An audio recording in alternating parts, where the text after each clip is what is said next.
हवसखोर व्यक्ति उस आदमखोर बाघ के समान है जिसने इंसानों का खून चख लिया है। अब वो इंसान के अलावा और कुछ नहीं खाएगा, लेकिन आखिरी नतीजे में इस आदमखोर बाघ को परिणाम भुगतना पड़ता है क्योंकि उसने अपनी सीमाएं लांघ दी होती हैं। ठीक वैसे ही ये वो सीमा है जिसे मनुष्य को समझना चाहिए क्योंकि इसे पार नहीं करना चाहिए। फिर भी कई लोग ऐसा करना चुनते हैं और प्राउड भी महसूस करते हैं। यहीं पर उन्हें हानिकारक हाल का सामना करना पड़ता है और वो आराम से समस्याओं के काले बादलों में घिर जाते हैं। लेकिन अगर इस सारे झमेले में अगर भूत भी शामिल हो तो क्या होगा, चलो पता करते हैं। हेलो दोस्तों, मेरा नाम अमन है। मैं आप सभी का मेरे YouTube चैनल कहानी रंगमंच में स्वागत करती हूँ। उम्मीद करती हूँ कि आप सभी अच्छे और स्वस्थ होंगे। इसी तरह की वीडियो देखने के लिए हमेशा मेरे साथ बने रहिए। तो चलिए शुरू करते हैं आज का भयानक किस्सा।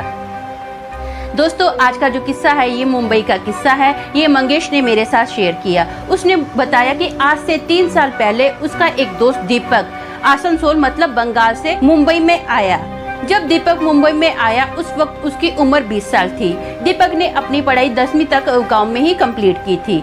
दीपक जो था ना, देखने में कुछ ज़्यादा हैंडसम नहीं था, सावला सा था, उसकी ज़्यादा हाइट भी नहीं थी। लेकिन दीपक ने क्या किया, जब वो आसनसोल में रहता था ना तो बहुत सारी वो पिक्चरें देखता था जिस पिक्चरों में उसको ऐसा जानकारी मिली कि जो अपना मुंबई की लड़कियां है ना वो बहुत ज़्यादा बोल्ड है और दोस्ती करने में भी एकदम फास्ट है। तो दीपक अभी आसनसोल में अपने दोस्तों को बोलता है कि मैं ना मुंबई जाऊँगा, वहाँ पर लड़कियाँ पटाऊँगा और खूब मज़े लूँगा। अब दीपक मुंबई में आता है। दीपक जो है वो कुछ ज़्यादा बड़ी अमीर फैमिली का तो लड़का है नहीं है, एक मिडिल क्लास फैमिली से वो बिलोंग करता है। दीपक क्या करता है, एक चौल में रहता है और वहाँ पर ना चौल में रहते हुए वो अपने दोस्तों से आसपास पूछता भी है कि मुझे कुछ काम चाहिए, मुझे कोई काम दिलाओ। तो उसका एक दोस्त उसको ना एक पेपर के कारखाने में काम दिला देता है। वहाँ पर दीपक जो होता है मशीनों का काम करता है। अब दीपक की जॉब की ड्यूटी जो होती है ना 9 to 6 होती है। दीपक 9 to 6 जॉब करता है। उसके बाद क्या होता है, 6 जैसे ही बजते हैं अपना वहाँ से जॉब से फ्री होता है, आता है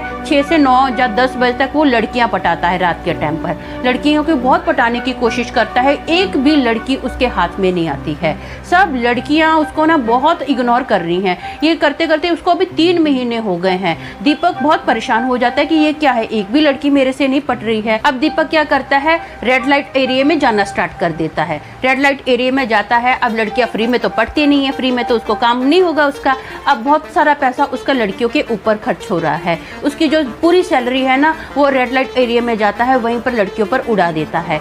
उसकी इतनी हालत खराब हो जाती है ना कि उसको खाने पीने के लिए भी अपने दोस्तों से उधार लेना पड़ता है। दीपक बड़ा परेशान हो जाता है कि ऐसे मेरी लाइफ कैसे चलेगी यार, पूरा खर्चा मेरा जो पैसा है कोई भी मेरे को खाने पीने को नहीं मिलता है, सब लड़कियों के ऊपर चला जाता है। तो दीपक डिसाइड करता है कि मैं ना ऐसा करता हूँ, किसी बाबा के पास जाता हूँ, वहाँ से कुछ पूछता हूँ कि इसका समाधान क्या हो सकता है। अब दीपक ना अभी बाबा के पास जाता है कि मुझे लड़कियाँ पटानी है, क्या करूँ मैं। तो एक बाबा जो होता है ना वो बाबा भी बड़ा ठरकी बाबा होता है। वो बाबा बोलता है, देख तेरे को ना वशीकरण सीखना पड़ेगा। वशीकरण के लिए एक आत्मा पहले तो तुझे अपने बस में करनी पड़ेगी, फिर जब आत्मा वो तेरे वश में हो जाएगी ना उसके बाद ही तू लड़कियों के ऊपर वशीकरण करके ना उनको पटा सकता है। तो दीपक बोलता है ठीक है मुझे सिखाओ। अब वो जो बाबा होता है ना उसको काला जादू सिखाता है और दीपक भी क्या करता है, मार्केट से ना काले जादू की किताबें भी पढ़ना स्टार्ट कर देता है। रात को काला जादू भी सीखता है, किताबें भी पढ़ता है। अब ये करते करते ना उसको 4 महीने हो जाते हैं। 4 महीने के बाद ना दीपक को ऐसा फील होता है कि उसने एक आत्मा को अपने वश में कर लिया है। ऐसा दीपक को लगता है कि उसने आत्मा को अपने काबू में कर लिया है।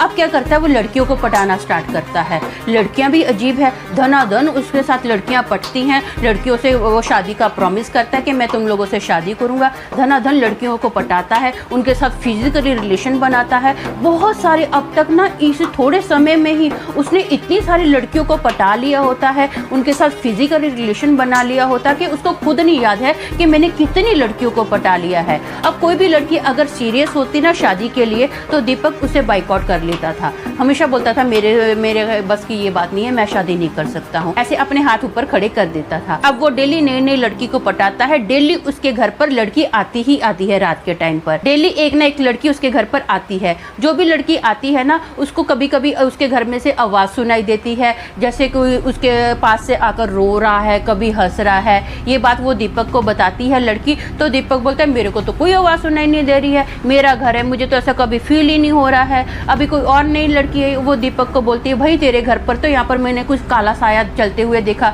तो दीपक बोलता है मैं इस घर में रहता हूँ, इस घर में मेरे बिना और कोई नहीं है, कोई काला साया नहीं है, ये तेरा वहम होगा। अब लड़कियाँ कंटिन्यू, नई नई लड़की आ रही है, नई नई बातें बताती है कि यहाँ पर कोई चलते हुए दिखाई दे रहा है, ऐसा मुझे कोई देख रहा है, घूर के झाँक रहा है। दीपक बोलता है कि नहीं ऐसा कुछ नहीं है, बल्कि दीपक को पता था कि उसने एक जहाँ पर ये जो काला जादू कर रहा है वो कोई ना कोई आत्मा इस घर में होगी, लेकिन दीपक उनको ऐसा करके इग्नोर करता रहता है।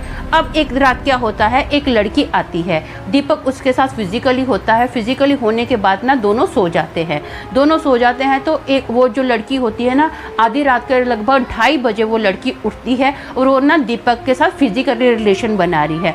दीपक भी बड़ा खुश होता है, बोला वाह आज तो मज़ा आ गया, आगे से ये मेरे साथ फिजिकली रिलेशन बना रही है।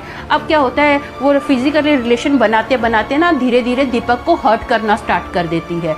दीपक उसको बोलता है कि मेरे को ये सब पसंद नहीं है, मेरे को प्लीज़ मार मत। हाँ, तो वो लड़की क्या करती है और उसको धनाधन मार रही है, धनाधन उसको धोना स्टार्ट कर दिया है। तो दीपक ना उसको धक्का मारने की कोशिश करता है। वो लड़की में इतनी पावर आ जाती है कि दीपक उसको हिला तक नहीं पा रहा है। दीपक बोलते हैं हट, मेरे से दूर हट, वो दूर हटते ही नहीं है, धनाधन वो दीपक को मारी है। अब मारते मारते उस लड़की की ना जो पूरी मुंडी है वो टेढ़ी हो गई है, टेढ़ी हो गई। दीपक बहुत डर जाता है, उसके मुंह से आवाज़ भी नहीं निकल रही है। तो वो लड़की क्या करती है, अपना हाथ आगे करती है और जोर से दीपक का गला दबाना स्टार्ट करती है। दीपक की पूरी आंखें चढ़ जाती है। दीपक हाथ पैर बहुत मार रहा होता है और बाई चांस ना दीपक के हाथ में पानी की बोतल आती है। वो धार देने लड़की के ऐसे फेस पर मारता है, साइड पर से मारता है।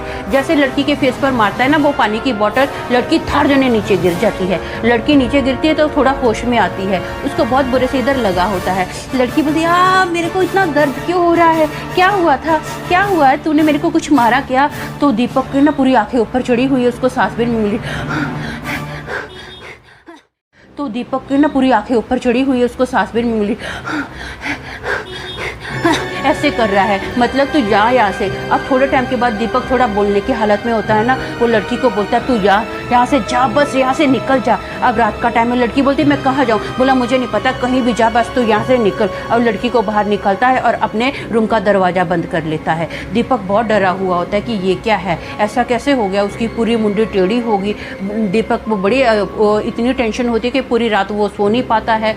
अब क्या होता है, नेक्स्ट डे फिर से एक रात को वो लड़की लेकर आता है। जैसे वो लड़की लेकर आता है ना, तो उसके साथ फिजिकल दीपक हो रहा है। फिजिकल होते होते ना उस लड़की में भी दुष्ट आत्मा आ जाती है। दुष्ट आत्मा आती है तो वो भी ना दीपक को फटाफट धोना स्टार्ट कर देती है। दीपक का जोर से हाथ में चोट देती है, दीपक के बाल खींचती है, अजीब अजीब सी आदमी जैसी वो आवाज़ें निकाल रही है। रिलेशन बनाना है ना, मैं बनाता हूँ, तुझे मजा खाता हूँ, ऐसे ऐसे आदमी की आवाज़ें निकाल रही है। दीपक बहुत डर जाता है, बोलता है जा यहाँ से, जा जहाँ से। दीपक को बहुत धोया जाता है। अब क्या होता है, 2-3 बार दीपक ने ये एक्सपीरियंस कर लिया होता है कि जो भी लड़की के साथ वो आता है ना, अपने जो भी लड़की को अपने घर पर लेकर आता है, हर एक लड़की उसका गला पकड़कर उसको मारना चाहती है और आदमी की आवाज़ निकालती है कि मेरे साथ रिलेशन बना, मैं तुझे मजा चखाऊंगा। 3 बार दीपक का गला दबाया गया और तीनों बार दीपक मरते मरते बचा है।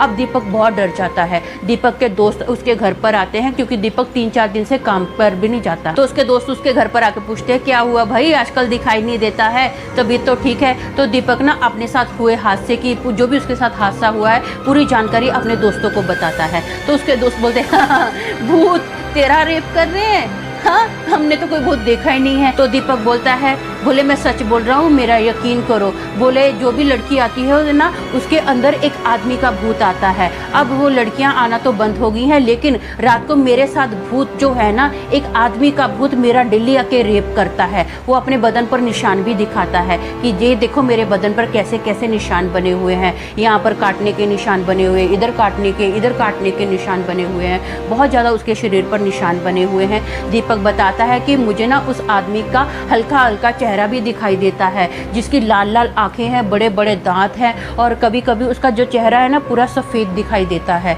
वो जो मेरे साथ ज़बरदस्ती करता है। अब कोई लड़कियां तो मैंने बाबा कान पकड़ लिए है, मैं किसी लड़की के साथ फिजिकल रिलेशन नहीं बनाऊंगा, लेकिन जो वो भूत है ना, आदमी का भूत जिसको मैं पिशाच भी बोल सकता हूँ, बोले वो आता है मेरे साथ ज़बरदस्ती करता है। मैं बहुत परेशान हो गया हूँ, प्लीज़ यार मेरी मदद करो। तो उसके दोस्त ना अब वो बोलते हैं यार ये तो बहुत डेंजर मामला है, ऐसा कर तू किसी ना किसी बाबा के पास जा। तो वो बोलता ठीक है। अब वो कई महीने बहुत सारे बाबाओं के पास गया, लेकिन उसका डेली रेप होता गया। वो पिशाच आता है, उसके ऊपर हंसता है और डेली उसका रेप करता है। फाइनली क्या हुआ, दीपक ने वो घर खाली कर दिया और वो अपने गांव में शिफ्ट हो गया।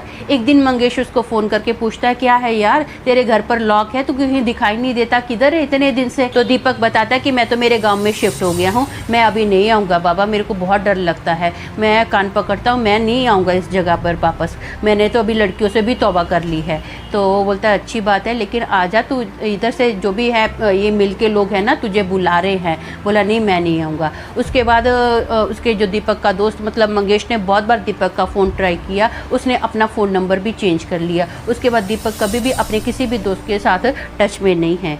दोस्तों मेरा मानना ये है कि जो दीपक ने कदम उठाया बहुत गलत कदम उठाया। पहली बात तो दीपक की सोच ही बहुत गंदी थी कि लड़कियां पटाऊंगा, ये नहीं है यार। अगर तुमको लड़कियों की इतनी हाय हाय पड़ी है तो तुम एक शादी कर लो ना, एक लड़की के साथ अपना घर बसाओ। बेटर यही रहेगा कि घर बसाओ, अपनी अच्छे से ज़िंदगी बताओ। और ये क्या तुम भूतों प्रेतों का सहारा ले रहे हो? तो अगर भूत प्रेत का सहारा लोगे तो तुम्हारे साथ ऐसा ही होगा। जो भी लोग भूत प्रेत का सहारा लेते हैं, मैं हमेशा उनके यही बोलती हूँ कि गंदगी में मत जाओ, ये गंदी चीज़ें हैं और तुम्हारा ये बुरा ही करेंगी। तो इन चीज़ों से जितना दूर रहो उतना ही अच्छा है। तो आज के लिए बस इतना ही, कल फिर मिलूंगी और एक भयानक किस्से के साथ। तब तक के लिए शालोम, शांति और सलाम।